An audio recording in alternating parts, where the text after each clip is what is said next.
నూతన ఇసుక పాలసీ విధానంపై గురువారం జిల్లా కలెక్టర్లతో ముఖ్యమంత్రి చంద్రబాబు వీడియో కాన్ఫరెన్స్ ద్వారా సమీక్షించారు. 10 అంశాలపై కీలక నిర్ణయాలు తీసుకుంటూ దిశానిర్దేశం చేశారు. గత ప్రభుత్వం ఇసుకను దోచుకుని భ్రష్టు పట్టించారని, కూటమి ప్రభుత్వం ఏర్పడ్డాక అవసరమైన ప్రతి ఒక్కరికి ఎటువంటి ఇబ్బందులు లేకుండా ఇసుక సరఫరా చేసేలా చర్యలు తీసుకోవాలని ఆయన సూచించారు. అలాగే జిల్లాలో అమలవుతున్న ఇసుక పాలసీ విధానం అమలు తీరును జిల్లా కలెక్టర్ వెట్టిసెల్వి ముఖ్యమంత్రికి వివరించారు. ఈ కార్యక్రమంలో జాయింట్ కలెక్టర్ దాత్రిరెడ్డి తదితర అధికారులు పాల్గొన్నారు.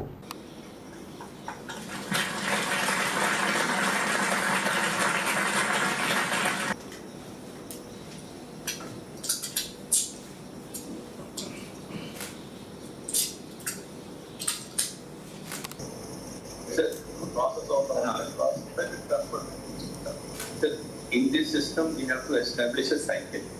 Cycle in the sense we must people to order all of the automatic ఏది ఎవరని ఆటోమేటిక్ ఏది ఎవరడిగారు ఏ టైం అడిగారు ఈ టైంని బట్టి ఆటోమేటిక్గా రిజిస్టర్. ఇప్పుడు ఎయిర్పోర్ట్ ఉంది, ఆన్లైన్ బుకింగ్ 24/7 ఎవరు ముందు వచ్చారు బుక్ చేసుకుంటారు. వాళ్ళు బ్లాక్ చేసుకుంటారు కనుక ఆ టైం ఇక్కడ కూడా పెట్టుకుంటారు. Stage where we can anybody can order any point of time. Second angle కొంతమంది మనము ప్రిస్క్రైబ్ చేస్తున్నాం, కలెక్టర్స్ కూడా ఉన్నారు. It is the free sand, ఇసుక ఫ్రీ. ఒకవేళ మీరు చెప్పిన సెంటర్కి రావాలంటే, లోకల్ పీపుల్ అక్కడ రావాలంటే it will cost for you. వేరే కాస్ట్ ఉంది.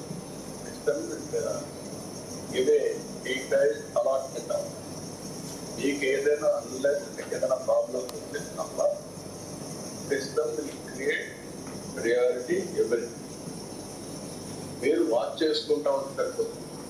It is working with not working. Panchayat కూడా ఫోర్స్ ఇవ్వండి, nothing wrong in it. Let them regulate. మీ ఊర్లో ఉండేది ఓటా యాక్ట్ మనం తెచ్చాం. దేనికోసం ఓటా యాక్ట్ తెచ్చాం? దేని దేనికోసం తీసుకొచ్చామంటే ఇండిస్క్రిమినేట్ గా వేస్తున్నారు కాబట్టి ఇసుక పబ్లిక్ పర్సెప్షన్ రావడానికి ఏమేం చేయాలో మనం కోట్ చేస్తాం. Time and again with true spirit public should appreciate us. Everybody is having a phone. చెప్పిన మీరు కావాలంటే ఇన్స్పెక్షన్కి డ్రోన్ పంపించి ఇన్స్పెక్షన్ చేసుకుంటే కలెక్టర్ చెప్పేది కరెక్టా లేదా 2 minutes ఫస్ట్ హ్యాండ్ ఇన్ఫర్మేషన్. అదే మరిగా ఎవరికైనా మెసేజ్ ఇవ్వాలంటే what message you have given, it is a matter of 1 minute. Real time everybody is accessible. దాని మీద ఏ విధంగా కంట్రోల్ చేయాలి నెక్స్ట్ స్టెప్ ఆలోచిద్దాం. ఎక్కువ రెస్ట్రిక్షన్స్ పెట్టి మనం అనుకున్న పాలసీ పైన లేనిపోని మనం హంగామా చేసి అసలు వాళ్ళని హెరాస్మెంట్ మొదలు పెడితేనే ప్రాబ్లమ్స్ వస్తాయి. North east free and true స్పిరిట్తో అమలు చేస్తే ఏ ప్రాబ్లం లేదు. ఇది కూడా మీరు ఒకసారి ఎగ్జామిన్ చేయండి. I want to go liberally. వాడికి ఉచితంగా శాండ్ దొరికింది. ఇప్పుడు సరే ఏ కారణం వల్ల కావచ్చు, మనం కూడా లేట్గా స్టార్ట్ చేయొచ్చు. మన దగ్గర శాండ్ లేదు, డిమాండ్ ఇన్నేండుగా లేని ఒకేసారి రావచ్చు, అవి కూడా ఉన్నాయి. ఇంకా అనుకున్నంతగా ప్రతి ఒక్కరికి శాండ్ దొరికే పరిస్థితి లేదు.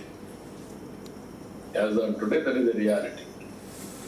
Even construction companies everybody is feeling that pinch. ఇది మళ్ళా మన రిస్ట్రిక్షన్స్ పెడితే ఇంకా ఎక్కువ ప్రాబ్లమ్స్ వస్తాయి. అన్రూలీగా వచ్చి, ఎందుకంటే మనం అందరం కూడా ఏం ఆలోచిస్తున్నాం అంటే ప్రతి ఒక్కడు వచ్చి లారీ తీసుకొని మనుషులు తీసుకొచ్చి వాడే లేపుకొని వెళ్ళాలంటే కష్టం, లోడ్ చేసుకొని పోవాలి.